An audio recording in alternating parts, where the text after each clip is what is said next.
እንደምን ዋላችሁ ተመልካቾቻችን። ከአሚኮ የቀን ስፖርታዊ ዜናዎቻችን ቀጥለው ይቀርባሉ። ከዜናዎቹ ጋር ኪዳነ ማርያም ብርሃኔ አብሬያችሁ ቆይታ አድርጋለሁ። በሀገሩ ዜና ጀምራለሁ። የኢትዮጵያ ፕሪሚየር ሊግ 18ኛ ሳምንት ዛሬ ሲጀመር 3 ጨዋታዎችም ይደረጉበታል። አዳማ ላይ 2 ጨዋታዎች ሲደረጉ ወላይታ ድቻ ከአዳማ ከተማ የሚገናኙበት መርሃ ግብርም ይጠበቃል። ባሳለፍነው ሳምንት ሁለቱም ክለቦች ነጥብ በመጋራት ጨዋታቸውን ያጠናቀቁ ሲሆን ዛሬ ወደ ድል ለመምጣትም ይጫወታሉ። አዳማ በ27 ነጥብ 6ኛ ደረጃ ላይ ሲገኝ 15 ነጥብ የሰበሰበው ወላይታ ድቻ 19ኛ ደረጃ ላይ ተቀምጦ ከወራጅ ቀጠና ለመውጣት ጨዋታውን ያከናውናል። ጨዋታው ምሽት 12 ሰዓት ላይ ይጀምራል። ቀደም ብሎ 9 ሰዓት ላይ ሐዋሳ ከተማ ከኢትዮ ኤሌክትሪክ ይጫወታሉ። ሐዋሳ ከተማ ከ3 ወደ 2 ደረጃውን ከፍ ለማድረግ ይጫወታል። በጨዋታው ኤሌክትሪክ ድል ከቀናም ከ7ኛ ደረጃ ወደ ላይ ከፍ ይላል። አዲስ አበባ ላይ የአምኖ ሻምፒዮን ኢትዮጵያ መድን ከምድረ ገነት ሸረ 9 ሰዓት ላይ ይጫወታል። ሊጉን ሲዳማ ቡና በ33 ነጥብ ሲመራ 4 ክለቦች ደግሞ በኩል 29 ነጥብ ይከተላሉ።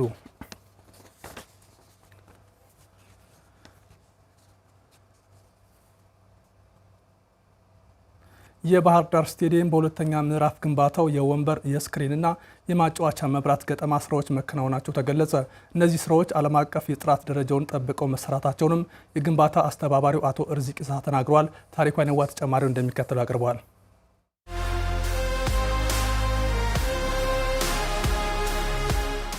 በባህር ዳር ዓለም አቀፍ ስታዲየም ውስጥ እንግዲህ በአሁኑ ሰዓት አብዛኛው የወንበር ተከላ ስራዎች ተጠናቀዋል።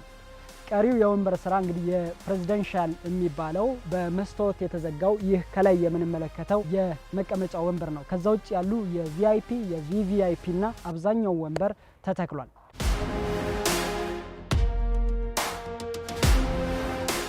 አብዛኛው ስታንዳርድ የምንለው ተመልካች ነው 47500 እና በላይ የሚሆነው የሚይዘው ማለት ነው።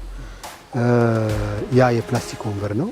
የፕላስቲክ ወንበርም ባለፈው እየተገጠመ ነው የመጣችሁት። ሁለተኛው ስታንዳርድ የፕሪሚየም የምንለው ስታንዳርድ ነው። ኦልሞስት ወደ 3000 የሚሆን ወንበር ተገጥሟል። ሌላኛው ወንበር ሲቀር ማለት ነው።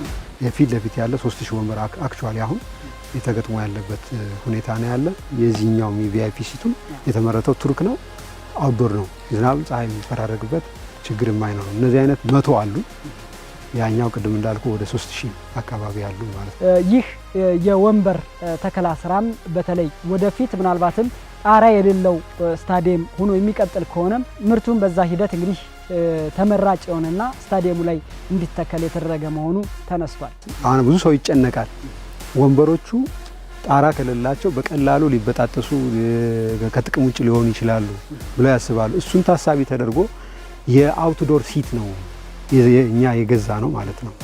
በፀሐይም በዝናብም ቢፈራረቅበት በቀላሉ ኢንቴንሽናል በሆነ መንገድ ካልተቆረጠ በስተቀር ካልተመታ በስተቀር የሆነ ነገር ካልወደቀበት በስተቀር በፀሐይና በዝናብ በቀላሉ ዊርም አያደርግም፣ በቀላሉ የሚበላም አይደለም። ይህ አሁን የምንገኝበት የተቀያሪ ተጫዋቾች መቀመጫ ነው።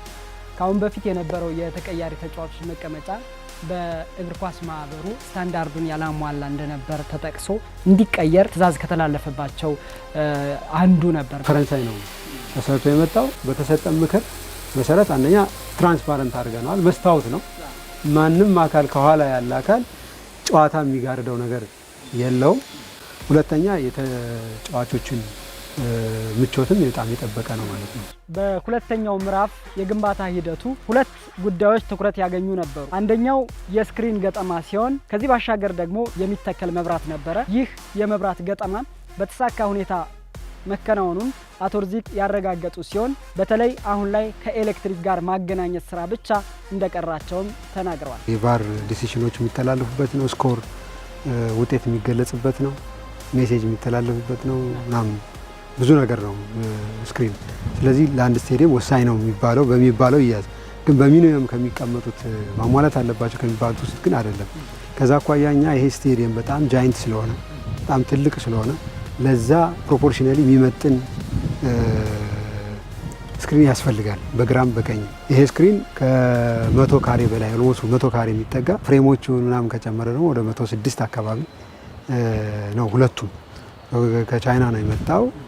እግሮቹ እንደዚህ ሌሎች ጉዳዮች የተሰሩት እዚህ ነው። እዚህ ባሉ ኢንጂነሮች የተሰራ ነው። ስቴዲየሙን አንድ ደረጃ ከፍ ከሚያደርጉት ካፍ ፕላስ ከምንላቸው እንደ ወሳኝ ቆጥረን መሟላት እንዳለበት ወስደን አንድ አካል አድርገን እንዲሟላ አድርገናል ማለት ነው። እንደምታዩት ምርቱ የመጣው ፖሉ ከቻይና ነው ተመርቶ የመጣው። መብራቶቹ ደግሞ ከጣሊያን ነው ተመርተው የመጡት። ይሄ ኦልሞስት 1500 ኪሎ ግራም ነው የሚመዝነው። እስከ 1600 ላክስ ማብራት የሚችልበት ሁኔታ አለ። በሚኒመም የሚፈለገው 1200 ነው። የሚቀረን መብራት ማገናኘትና መብራት ወደ ሜዳው ማብራት ብቻ ነው የሚቀረው ማለት ነው። ይሄን የሚመጥን ኬብል ስበናል። ይሄን የሚመጥን ጊር ቦክሶች አዘጋጅተናል። ይሄን የሚመጥን ትራንስፎርመር እና ጄኔሬተር አዘጋጅተናል።